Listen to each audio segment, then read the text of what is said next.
Y finalmente, durante la década de los 70, sí, 70, ya para finales de los 70 por ahí, es cuando entra el láser, o sea, el telémetro láser es cuando entra en el mundo de la guerra cruzada y se ha aplicado a los vehículos. Este sistema es obviamente tremendamente exacto, o sea, súper exacto. Estamos hablando de errores de medición de entre medio metro a 1 metro a distancias de miles y miles, o sea, a distancias de varios kilómetros. Por eso. Y ese es a día de hoy el estándar. El punto, o sea, la gran ventaja que tiene el láser es que es súper exacto. La desventaja que tiene, sobre todo ahora, a día de hoy, con con la protección activa de los carros, es que en cuanto yo envío un láser contra un carro enemigo para medir la distancia y este tiene una protección activa, se va a enterar de que está siendo enganchado, ¿no? Y, y eso provocará en los sistemas de protección activa, provocará una reacción automática que consiste en que se lanza en esa dirección, se lanzan unos tubos o sea, unas granadas de humo, y es un humo especial que no deja pasar visión óptica, no deja pasar visión termal, ni tampoco deja pasar láser, la luz láser. Y según tengo entendido, los más modernos tampoco ya no dejan ni pasar el radar. Entonces es el punto flaco. Ah, ah, es el primer punto flaco. El segundo punto flaco es que si el enemigo, al enemigo, al tener una visión, o sea, un sistema de protección activa, no solo se ha dado cuenta de que le están dando con un láser, sino que sabe también de dónde viene el láser. Por eso, el láser va a ser peligroso de usar para el futuro, para el próximo futuro. Aquí habría que ver si no se vuelve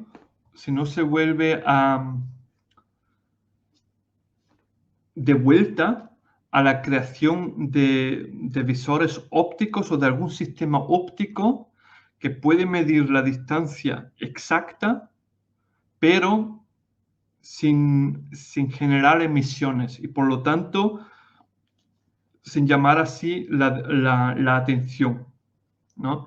Entonces eso sería interesante, pero no sé nada en ese aspecto.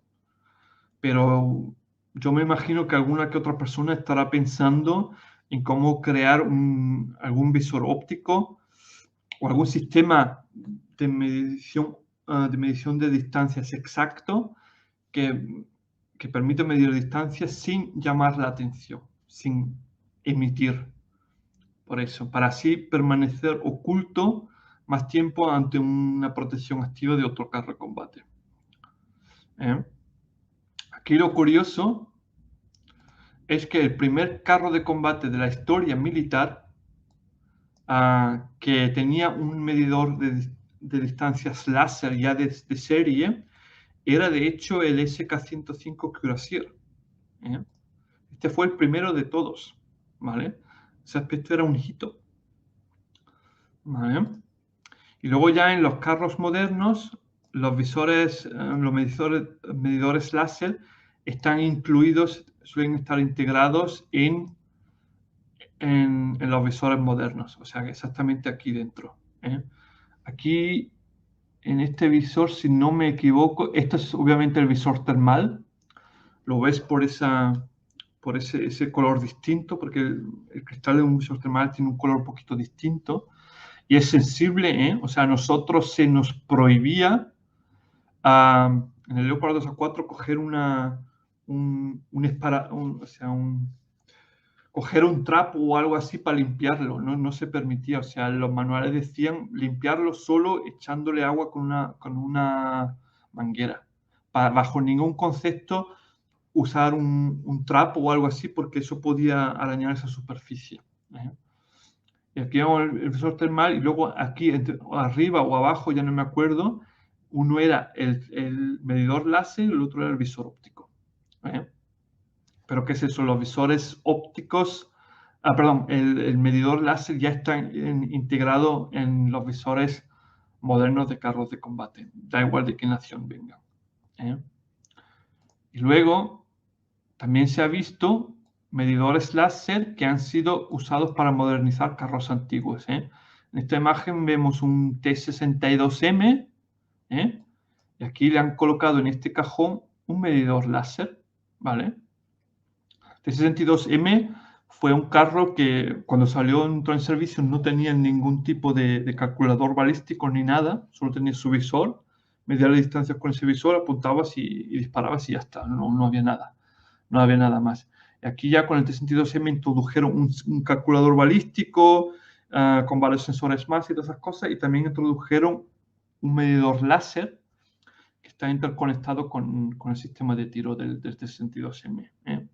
Este cajón también se ha visto en T55M modernizados, ¿vale? O sea que también se ve. O sea, pueden venir de serie, pueden venir de serie o pueden ser integrados más posteriormente con una modernización en carros antiguos. ¿Vale? Bien. Pues vamos a ver cómo de efectivo son todos estos sistemas de medición de distancias. Aquí vemos un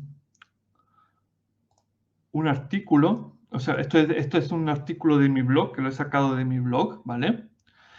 Y esto es un ejercicio que hizo el ejército belga a inicios de los 70. El ejército belga realizó unas pruebas de tiro con carros M47 Patton, donde disparaban contra un blanco de 2,3 metros, que simulaba un tanque a distancias de 500, 1000 y 2000 metros. Y para ver cómo era la tasa de acierto, utilizaron medición estadiométrica, o sea, el de la curva. Luego medición estereoscópica y un láser experimental. O sea, la estadiométrica era esta. O sea, este método para medir distancias. Y luego la estereoscópica, que es esta. ¿Vale? Y lo compararon eso con un medidor de distancias láser, que por entonces era experimental. En la década de los 70, en la década de los 70 es cuando se estuvo trabajando mucho en los láseres, y luego ya para finales de los 70 es cuando los láseres empiezan a ser integrados en los carros más modernos. Por eso. Entonces, la meta de estas pruebas era averiguar las tasas de acierto de cada método. Estos fueron los resultados. A una distancia de 500 metros, tanto medición estadiométrica, estereoscópica como láser experimental daban prácticamente los mismos resultados, ¿no? Lo cual es lógico porque estás muy, muy de cerca. Lo mismo ocurre, una cosa similar ocurre también con los sistemas de tiro, ¿vale?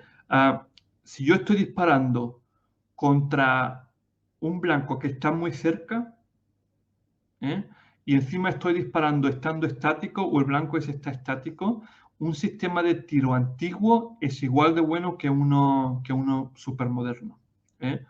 Los niveles, o sea, de cómo de bueno es realmente un sistema de tiro, eso se nota cuanto más difícil es el tiro.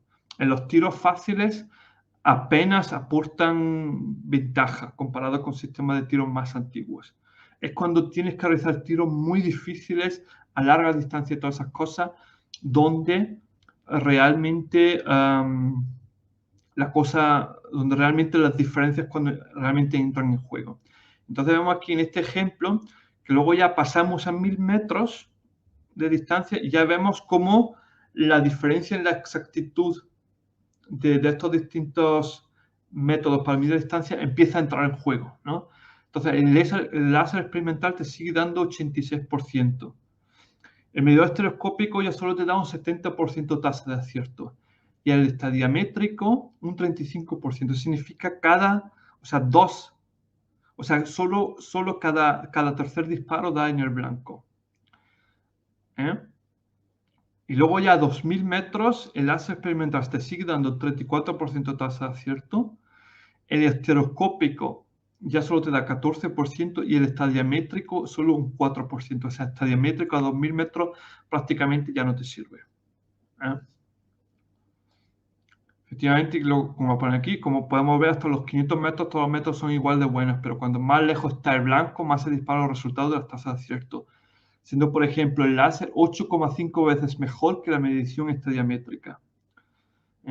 Viendo todo esto, uno se da cuenta de lo mucho mérito o suerte que tiene el hecho de que ya durante la Segunda Guerra Mundial se consiguieron impactos contra tanques enemigos a distancias de hasta 4 kilómetros. Aquí hay mucho mérito viendo todo esto. En fin. Vale. Y aquí repito de nuevo, en la balística, la medición correcta de la distancia es el factor más determinante en la tasa de acierto. Es lo más importante de todos. Luego ya después es cuando empiezas a mirar todo lo demás, la temperatura del propelente, qué tipo de proyectil, ¿qué más? Propelente, el tipo de proyectil. Ahora tengo un blackout mental. Sí. Y todo lo demás que entra. O sea, el ángulo de tiro y todas esas cosas, o sea, el ángulo de la estabilización y todas esas cosas cuando entra luego ya más tarde, cuando entra en juego todas esas cosas. Pero la medición de la distancia es el más importante que hay. Por eso. Y antes de terminar, aquí un aspecto que se me ha olvidado de deciros. Con respecto a la medición láser, hay que tener cuidado porque el láser tiene que ser apuntado con exactitud. O sea, no basta con que simplemente le coloques la retícula ahí en algún lado y dé al láser y ya está, y ya tiene la medición exacta. No. Tienes que tener cuidado, porque si yo coloco la retícula mal y hay, por ejemplo, un arbusto que está en medio camino y el láser le da a ese arbusto, pues entonces el sistema de tiro me va a mí indicar la distancia hacia ese arbusto y no hacia el vehículo, hacia el objetivo. Por eso, como artillero, es muy importante y eso se entrena bastante, es colocar correctamente la retícula para hacer una medición exacta de la distancia. Y una vez que has hecho eso, tú miras cuál es el dato que te está dando el sistema. Porque si yo sé que ese blanco al que estoy disparando, al que estoy apuntando está lejos, vamos a decir 2 kilómetros, ¿no? O más, y luego hago la medición láser y el medidor láser luego me enseña, me demuestra en el visor la distancia y la distancia pone 530 metros, pues entonces queda obvio que algo ha salido mal, que esa distancia no puede ser correcta, ¿no? Por eso hay que comprobarlo, Eso es un detalle que quería deciros, Sin embargo, eso obviamente también es relevante para, por ejemplo, una medición estereoscópica y estadiométrica. Porque si yo soy un chapo cero y no coloco las retículas bien, no hago la medición exacta, pues obviamente el dato que yo recibo a la distancia se va a ir al traste, va a estar equivocado y entonces mi tiro no va a dar, obviamente. Por eso. Eso era un aspecto que se me había olvidado deciros con respecto al láser. ¿Vale? Bien.